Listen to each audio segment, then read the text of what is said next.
West Indies के खिलाफ आया वैभव, ईशान और पांड्या का तूफान। जी हां दोस्तों, आज भारत और वेस्ट इंडीज के बीच खेली जा रही 3 मैचों की एक दिवसीय ओडीआई सीरीज का पहला सबसे इम्पोर्टेंट, रोमांचक और हाई वोल्टेज मुकाबला खेला गया, जिसमें मैच का फैसला अंतिम ओवर की आखिरी गेंद पर जाकर हुआ और दर्शकों की सांसें पूरी तरह थम गई। सीरीज के इस पहले ओडीआई मुकाबले में जहां पहले भारत के विध्वंसक बल्लेबाजों 15 साल के नन्हे वंडर बॉय वैभव सूर्यवंशी, तूफानी विकेटकीपर बल्लेबाज ईशान किशन और ऑलराउंडर हार्दिक पांड्या का भयंकर मातूफान देखने को मिला, तो फिर भारतीय गेंदबाजों ने भी अपनी कसी हुई गेंदबाजी से वेस्ट इंडीज के जबड़े से जीत छीन ली। तो ऐसे में इस वीडियो में हम आपको बताएंगे भारत बनाम वेस्ट इंडीज के इस पहले ओडीआई मुकाबले का रोंगटे खड़े कर देने वाला पूरा हाईलाइट, इसलिए इस वीडियो को एंड तक जरूर देखिएगा। लेकिन उससे पहले अगर आप भी टीम इंडिया के बहुत बड़े फैन हैं तो वीडियो को दिल से एक लाइक जरूर कीजिएगा। दोस्तों, जैसे कि आप सभी जानते हैं कि केरल के खूबसूरत और ऐतिहासिक green park stadium, greenfield international stadium में भारत और वेस्ट इंडीज के बीच 3 मैचों की वनडे सीरीज का पहला मुकाबला आज खेला गया, जहां भारतीय टीम इस मैच को जीतकर सीरीज की शुरुआत धमाकेदार जीत के साथ करने के इरादे से उतरी थी। वहीं टॉस का सिक्का एक बार फिर भारतीय कप्तान शुभमन गिल के पक्ष में गिरा। कप्तान शुभमन गिल ने बिना किसी हिचकिचाहट के पहले बल्लेबाजी करने का कड़क और बेखौफ फैसला किया और वेस्ट इंडीज को पहले गेंदबाजी के लिए न्योता दिया, जिसके बाद भारतीय सलामी जोड़ी मैदान पर उतरी। टीम इंडिया की ओर से पारी का आगाज करने युवा ओपनर यशस्वी जायसवाल और 15 साल के युवा शेर वैभव सूर्यवंशी क्रीज पर आए। भारत की ओर से पारी का आगाज करने उतरे यशस्वी जायसवाल और वैभव सूर्यवंशी ने शुरुआती 2 ओवरों में वेस्ट इंडीज के स्टार पेसर अल्जारी जोसेफ और शैमार जोसेफ की तीखी स्विंग को भांपते हुए संभलकर खेला। मैदान पर मौजूद हजारों दर्शकों की धड़कनें तेज थी और वेस्ट इंडीज के पेसर लगातार स्टंप पर लाइन लेंथ साधने की कोशिश कर रहे थे, लेकिन तीसरे ओवर से ही 15 साल के वैभव सूर्यवंशी ने अपने खूंखार तेवर दिखाने शुरू कर दिए। तीसरे ओवर में शैमार जोसेफ की गेंदों पर वैभव ने क्रीज का शानदार इस्तेमाल करते हुए कवर्स और पॉइंट के बीच 2 कड़क चौके जड़ दिए। गेंद गोली की रफ्तार से बाउंड्री लाइन के पार जा गिरी। चौथे ओवर में वैभव ने अल्जारी जोसेफ की ओवर पिच गेंद को डीप मिड विकेट बाउंड्री के पार के लिए भेज दिया। इसके बाद 5वें ओवर में भी वैभव ने शैमार जोसेफ की गेंदों पर एक स्ट्रेट ड्राइव और फाइन लेग के ऊपर से 2 और चौके बटोरे।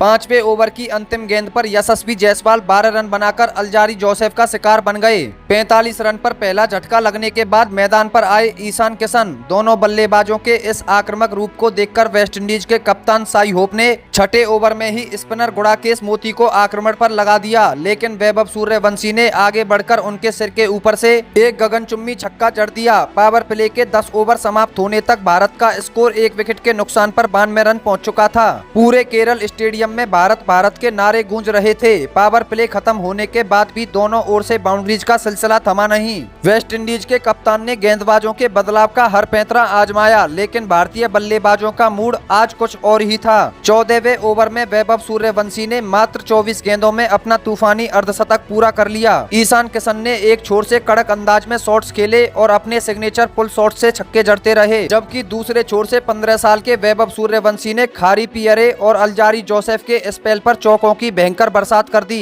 वैभव और ईशान के बीच दूसरे विकेट के लिए मात्र 18 ओवरों में 174 रनों की रिकॉर्ड तोड़ पार्टनरशिप हुई। वेस्ट इंडीज का पूरा बॉलिंग अटैक इस आतिशी साझेदारी के सामने बेबस और लाचार नजर आने लगा था। 20वें ओवर में गुड़ाकेश मोती की गेंद पर बड़ा शॉट खेलने के प्रयास में Vaibhav Suryavanshi deep fine leg पर कैच आउट होकर पवेलियन लौटे। 15 साल के वैभव सूर्यवंशी ने मात्र 49 गेंदों का सामना करते हुए 13 कड़क चौकों और 9 आसमानी छक्कों की बदौलत 132 रनों की आतिशी और विनाशकारी शतकीय पारी खेली। वैभव के आउट होने पर पूरे स्टेडियम ने खड़े होकर तालियां बजाई। वैभव के पवेलियन लौटने के बाद मैदान पर कदम रखा खूंखार ऑलराउंडर हार्दिक पांड्या ने। हार्दिक ने क्रीज पर आते ही अपने विस्फोटक इरादे साफ कर दिए। दूसरी ओर ईशान किशन तो आज अपने पुराने रंग में नजर आ रहे थे। ईशान किशन ने मात्र 49 गेंदों में ओडीआई क्रिकेट का अपना एक और ऐतिहासिक शतक ठोक दिया। शतक पूरा करने के बाद ईशान और भी ज्यादा आक्रामक हो गए। उन्होंने स्पिनर खारी पिए के एक ही ओवर में 3 लगातार गगनचुम्बी छक्के जड़ दिए। ईशान किशन ने मैदान के चारों तरफ कड़क ड्राइव्स और विशालकाय छक्कों की बारिश करते हुए मात्र 66 गेंदों में 14 कड़क चौकों और 11 गगनचुंबी छक्कों की मदद से 146 रनों की अविश्वसनीय पारी खेली। उनकी इस आतिशी पारी में टाइमिंग, क्लास और पावर हिटिंग का ऐसा अनूठा संगम था जिसने विरोधी टीम के कप्तानों के सारे प्लान ध्वस्त कर दिए। 32वें ओवर में जब 330 के कुल स्कोर पर ईशान कैच आउट होकर पवेलियन लौटने लगे तो पूरी वेस्टइंडीज टीम ने उन्हें सराहा। ईशान के आउट होने के बाद हार्दिक पांड्या का असली तांडव देखने को मिला। हार्दिक पांड्या ने वेस्टइंडीज के गेंदबाजों की धज्जियां उड़ाते हुए मात्र 44 गेंदों में 9 कड़क चौकों और 7 विशालकाय छक्कों की बदौलत 82 रनों की नाबाद और विध्वंसक पारी खेल डाली। ग्रीन पार्क के मैदान का ऐसा कोई कोना नहीं बचा जहां हार्दिक ने कैरेबियाई गेंदबाजों के उड़ते हुए परखच्चे न दिखाए हों। स्पिन हो या पेस, हार्दिक पांड्या की इस तूफानी पारी के सामने हर गेंदबाज केवल असहाय नजर आ रहा था। दूसरे छोर से कप्तान शुभमन गिल ने भी 15 गेंदों में 27 रनों का तेज तर्रार योगदान दिया। दोनों ने मिलकर अंतिम ओवरों में चौकों और छक्कों का ऐसा चक्रवात ला दिया जिसने वनडे क्रिकेट के सारे रिकॉर्ड हिलाकर रख दिए। इस तरह भारत ने निर्धारित 50 ओवरों में 4 विकेट के नुकसान पर 413 रनों का विशालकाय और पहाड़ जैसा स्कोर खड़ा कर दिया। 414 रनों के असंभव लक्ष्य का पीछा करने उतरी वेस्टइंडीज की शुरुआत हैरान करने वाली और बेहद आक्रामक रही। भारत की ओर से नई गेंद लेकर आए एक्सप्रेस पेसर मोहम्मद सिराज और प्रसिद्ध कृष्णा के खिलाफ कैरेबियाई ओपनर्स ब्रेंडन किंग और साई होप ने पहले ही ओवर से काउंटर अटैक करना शुरू कर दिया। कैरेबियाई बल्लेबाजों के इस पलटवार से मुकाबला अचानक बेहद रोमांचक मोड़ पर आ गया। ब्रेंडन किंग ने मात्र 43 गेंदों में 55 रन बनाए जबकि कप्तान साई होप ने क्रीज पर खूंटा गाड़ते हुए 80 गेंदों में 104 रनों की कप्तानी शतकीय पारी खेल डाली। दोनों के बीच पहले विकेट के लिए 145 रनों की तूफानी साझेदारी हुई। 25वें ओवर में कुलदीप यादव ने ब्रेंडन किंग को एलबीडब्ल्यू करके भारत को पहली सफलता दिलाई, लेकिन इसके बाद आए सिमरोन हेटमायर और रोवन पेवेल्ले केरल के मैदान पर एक ऐसा तूफान लाया जिसने मैच का पासा ही पलट दिया। हेटमायर ने मात्र 37 गेंदों में 72 रन कूद डाले जिसमें 8 गगनचुंबी छक्के शामिल थे। वहीं रोवेन पवेल ने भी तेजी से 49 रन बना डाले। 40 ओवर तक वेस्टइंडीज का स्कोर 4 विकेट के नुकसान पर 340 रन पहुंच चुका था और जीत के लिए उन्हें आखिरी 10 ओवरों में 74 रनों की दरकार थी। मैच का रोमांच अपने उच्चतम शिखर पर था और स्टेडियम में बैठे दर्शक अपनी सांसें रोके हुए थे। अंतिम 5 ओवरों में वेस्टइंडीज को जीत के लिए 42 रन चाहिए थे।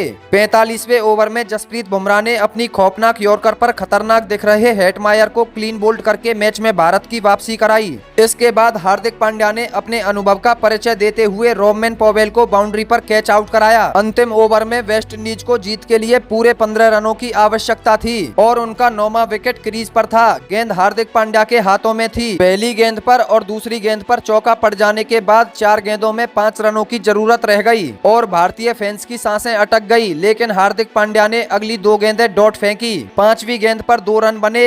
अब अंतिम गेंद पर जीत के लिए 3 रनों की दरकार थी।